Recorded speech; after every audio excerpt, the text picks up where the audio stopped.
Hey, welcome back, everybody, to Coffee Sometimes Tea with Jen and Marcelo. Marcelo.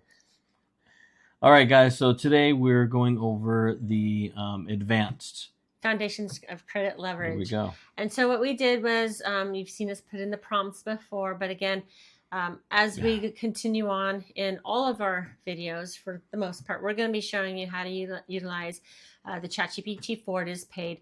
The paid version. Yeah. It is the paid version, but it's worth every penny. So in here, what we're going to be doing is covering the foundations of leveraging your credit. And so what we did was we asked ChatGPT to reference some foundational books and resources. And so it came back with such as The Intelligent Investor by Benjamin Graham. So let's get right into it. What is credit leveraging? Imagine you want to buy something like a house, but you don't have enough money to pay for it up front. Most people are in this position. You take a loan from the bank to cover the cost. Now you use a small amount of your own money, the down payment, and a lot of the bank's money to make that large investment. In the world of investing, that's called leveraging. So you're putting in a small amount to get a large amount, but you do have to pay that large amount back. So credit leveraging is very similar. You're borrowing money to increase your potential return on an investment in simple terms, using debt to amplify the outcome of that investment. But investments don't go well. Losses can also be magnified. So what is the foundations of leveraging investing? So it's the foundation, basically the principle behind leveraging, leveraged investing. It's it's where you're taking on more risk in the hope that you're getting a higher return. The basic idea is to borrow more money at a lower rate for interest, to invest in assets that you believe would generate a higher rate of return, rather than the interest or profit difference. So here's an example. You got that house. We're going to date ourselves here. Go back to 2007 ish. Yeah, in the early 2000s, 7 to 10-ish. Big, huge housing bubble burst. And all of those loans and all the things that the banks did behind the scenes, you have all of these overpriced homes that everything just tanked. Everything went south. While you were leveraging on that investment, well, with everything that happened, and you can Google search it, turned everything upside down. Everybody went upside down. We included almost lost our homes. There were a lot of scams that went around, the loan modifications. We did go down that route, and the people that did it didn't know what they were doing. That was a bank, by the way. And it was a bank. One of the big banks. And they screwed a lot of people. Thankfully, we, back in the day, we were in the mortgage industry and loans and things like that. So we had an understanding of what was going on. And even knowing what was going on, it was really hard to control the narrative of the outcome other than to stay on top of these people.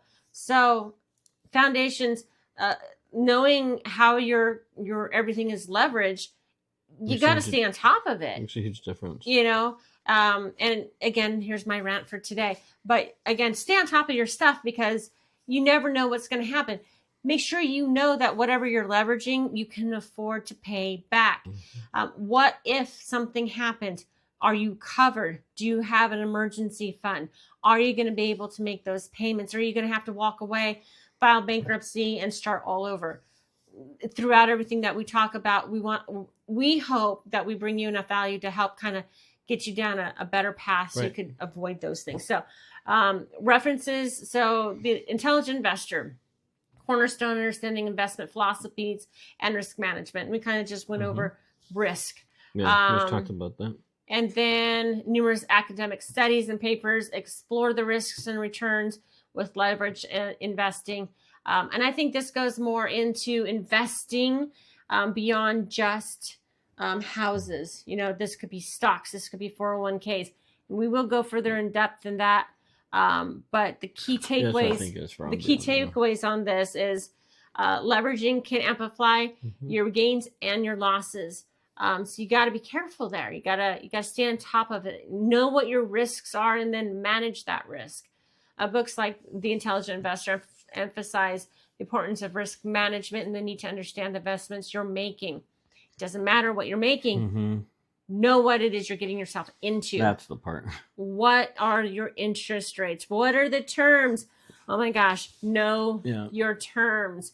And if you don't understand what that is, we're going to be having like little mini shorts that are going to kind of go over the terms and give you quick tips on the terms, and that'll be coming up. It'll be in the schools, so you want to follow us. The next one just drops right into it. Education and research. You got to do your research, guys. Just like you don't buy a car seen on sight. I mean, seen. What is it? Seen. Sight unseen. Unseen. So sight unseen. So you just don't show up and buy that. Yeah, that Ferrari. Hey, I got a Ferrari for sale, and I'm gonna get. Just give me like $2,000, and it's yours. Just you just got to come and get it. And it's a Facebook ad, by the way. It's a Facebook ad. You just got to come and get it. I'm not in the state anymore, so I got to figure out a way to get it to you. Does that sound familiar for any of you? It's a scam. And research, you guys. Research and educate yourself. If you can, especially when it comes to cars, if you can't actually go kick the tires, make sure they don't fall off. Have you ever seen those commercials or the cartoons where you kick the tire and the whole thing falls off and it falls on the ground? Right. Yeah. Make sure it has an engine. Look under the hood. Make sure you've got a tranny. Make sure everything's there. Take it and get it inspected. If you're doing cars, things like that. Same thing with the house. Get an appraisal. Get a home inspection. That home inspection can make all the difference in the world and could affect how you get that mortgage. Correct. Could make all the difference in the world. So again, educate, research, know what you're getting yourself into. And especially when it comes to credit cards, know your terms, read fine print, and it's all online. Know the data points, know how you're going to be applying, and then what's the rate? Is it an introductory rate? Are you at 0%, or are you at 29.99? And how long? For 30 days? 30 or higher. Yeah. Either for 30 days, is it for a year? What is the term? Yeah. So anyways, those are just some quick things about leveraging. And we're going to be going further in depth. This is just getting you warmed up for the next round with us here at Coffee Sometimes Tea. We hope to see you in the next one. Have yourself a good day and grab yourself a cup of joe. Bye-bye, guys. Thanks.